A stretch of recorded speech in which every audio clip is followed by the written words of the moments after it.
তো ফ্রেন্ডস আজকে বানাবো প্রেশার কুকার মাটন। তো দেখো পেঁয়াজ কেটে রেখেছি কুচি কুচি, একটাই বড় পেঁয়াজ নিয়েছি, টমেটো আর ধনেপাতা আর যে আলু কেটে রেখেছি। আর এই যে পেস্টটা আছে এর মধ্যে আছে কাঁচা লঙ্কা, আদা, রসুন, আর রসুনটা খোলা সব আছে বাটা, আর এর মধ্যে হচ্ছে জিরে, শুকনো লঙ্কা একসাথে পেস্ট। আর এই যে প্রেশার কুকার, তো চলো বাকি তোমাদেরকে দেখাচ্ছি। মটনটা দেখো ম্যারিনেট করেছি লবণ, হলুদ আর সরষের তেল। এখানে তেল দিয়েছি আর এটা ফুটছে, জিরে দিয়ে দিলাম।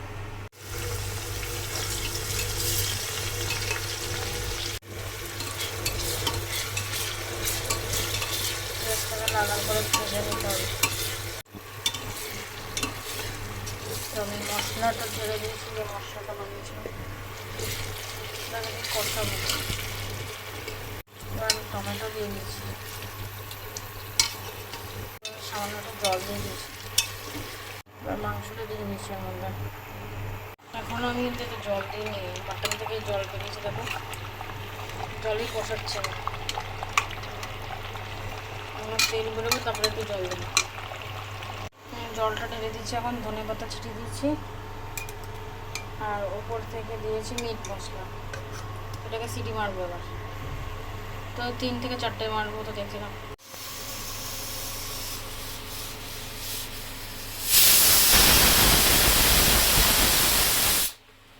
একটাই সিটি মারছে।